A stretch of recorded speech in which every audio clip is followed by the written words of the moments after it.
শ্রীভূমি জেলার রতনপুর কালীগঞ্জ এলাকায় যথাযোগ্য মর্যাদায় প্রতি বছরের মতো এবছরও শ্রী শ্রী বংশীদাস বাবার আশ্রমে আনন্দ উৎসবের আয়োজন করা হয়েছে। অষ্টপ্রহর হরিনাম সংকীর্তন তথা বিশ্ব শান্তি যজ্ঞ অনুষ্ঠানে সকল স্তরের নাগরিকদের উপস্থিত থাকার জন্য আবেদন জানানো হয়েছে। কর্মকর্তারা এদিন আনুষ্ঠানিক অধিবাস উপলক্ষে এক বর্ণাঢ্য শোভাযাত্রা বের করেন। শোভাযাত্রায় কচিকাঁচা থেকে শুরু করে যুবক যুবতী, পুরুষ, মহিলা এবং অন্যান্য সকল স্তরের মহিলারা এবং যুবকেরা উপস্থিত হয়ে বিভিন্ন এলাকা পরিক্রমা করে নদী থেকে জল নিয়ে আসেন এবং এই অধিবাস অনুষ্ঠানকে সফল করে তোলেন।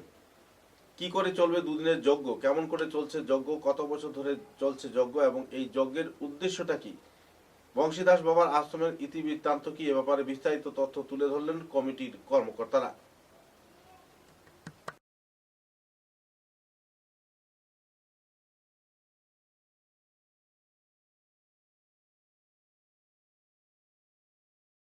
আজকের এই আনন্দঘন দিনে একটা এখানে পবিত্র পূর্ণ পরিবেশ, একটা ধার্মিক পরিবেশ এবং সবার মনে একটা ভক্তপ্রাণ বাতাবরণ আমরা দেখতে পাচ্ছি। খুবই আনন্দমুখর পরিবেশ এখানে।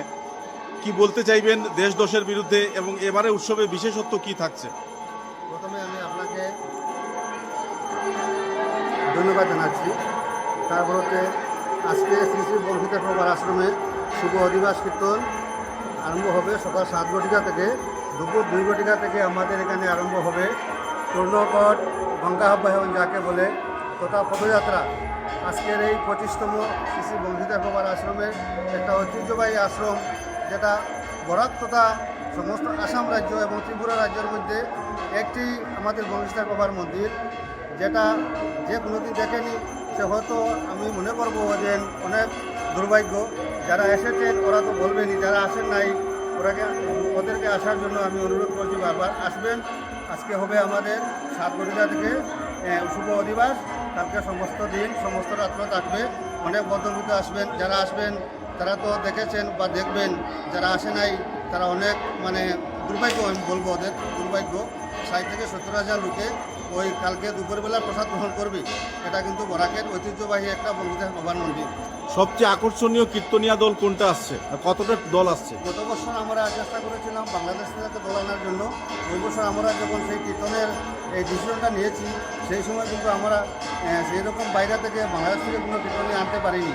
তাই এই বছরের আকর্ষণীয় দল হচ্ছে আমাদের এই নবতী ব্রাদারানী, এই বাঁকেবিহারী সম্প্রদায়, তারপর হচ্ছে আপনার জুবাই মাদাই সম্প্রদায় শিলচর, তারপর হচ্ছে ভক্তিবিলাস সম্প্রদায় শিলচর।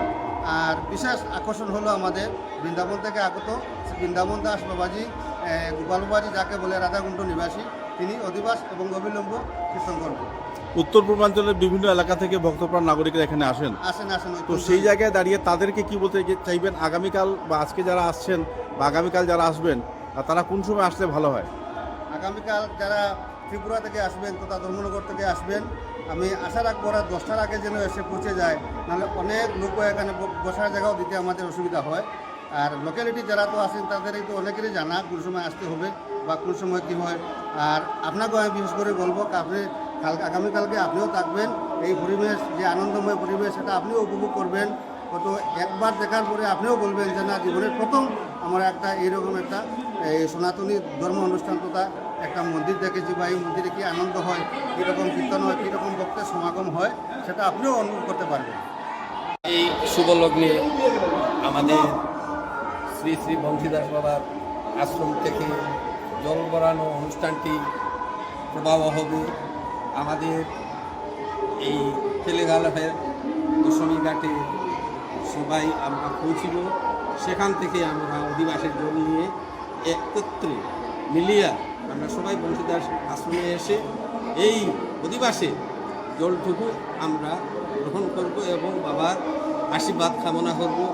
আমাদের এই এলাকার সম্পূর্ণ এলাকার জনসাধারণ, আমার বংশীদাস বাবার ভক্তগণ, সুধী সবাইকে আমরা আমন্ত্রণ জানিয়েছি এবং আবারও আমন্ত্রণ জানাচ্ছি আমাদের এই শুভযাত্রায় সবাই সম্মিলিত হওয়ার জন্য আমন্ত্রণ রাখছি এবং সম্মিলিত হওয়ার জন্য আমরা সবাইকে শুভেচ্ছা জানাচ্ছি।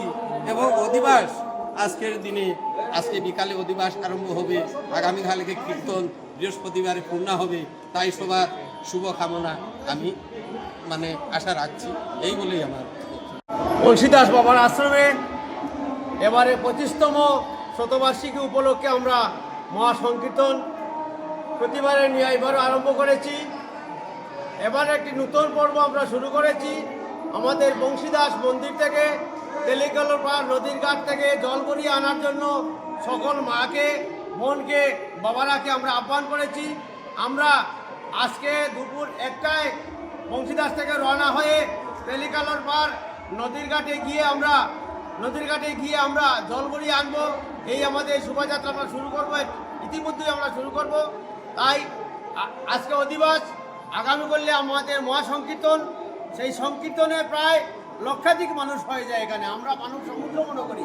প্রতিবারের ন্যায় আমরা এবারও শুরু করেছি, এবারও প্রায় লক্ষাধিক মানুষ হবে, তারপরের দিন পূর্ণ হবে। তাই আমরা সকল ভক্তবৃন্দ এখানে উপস্থিত হওয়ার জন্য আমরা সবাইকে আহ্বান জানাচ্ছি কমিটির তরফ থেকে। নমস্কার। অনুভূতিটা জানতে চাইবো, এত বড় একটা ধার্মিক অনুষ্ঠান হচ্ছে এবং এখানে একটা অন্যরকম পরিবেশ আমরা দেখতে পাচ্ছি।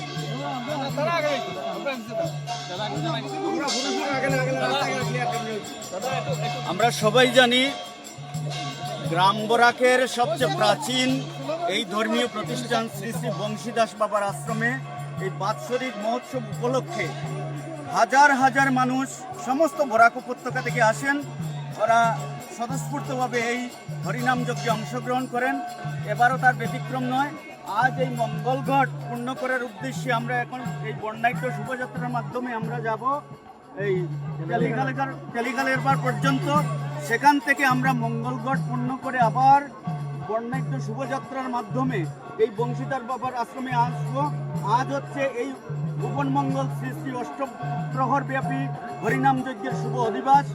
এই অষ্টপ্রহর ব্যাপী ভুবন মঙ্গল হরিনাম যজ্ঞ আগামীকাল ব্রহ্ম মুহূর্তে শুরু হবে এবং সমস্ত দিন সমস্ত রাত ব্যাপী চলবে, যেটা আমরা সবাই জানি সনাতন ধর্মের যারা আছি আমরা। তো এই হরিনাম যজ্ঞে সমস্ত গ্রাম বরাকের মানুষ আসবেন এবং হাজার হাজার মানুষ স্বতঃস্ফূর্তভাবে উপস্থিত হয়ে তাদের সক্রিয় সহযোগিতা, উজ্জ্বল উপস্থিতিতে আমাদের এই হরিনাম যজ্ঞ সুন্দর হবে, সার্থক হবে। এই উৎসব কমিটির পক্ষ থেকে আমরা গভীর প্রত্যাশা ব্যক্ত করছি। ধন্যবাদ সবাইকে। মাতৃশক্তি হচ্ছে সবচেয়ে বড় শক্তি, তারপর হচ্ছে ব্রহ্মশক্তি। তো মাতৃশক্তির পক্ষ থেকে মহিলাদের বিশেষ ভূমিকা থাকে, কি বলবেন? এটা আমি সব সময় বিশ্বাস করি যে মাতৃশক্তিকে যে সম্মান দেওয়া হয়, এই সম্মানটা সত্যি মায়েরা, দিদিরা, বোনেরা সবাই এটা যোগ্য।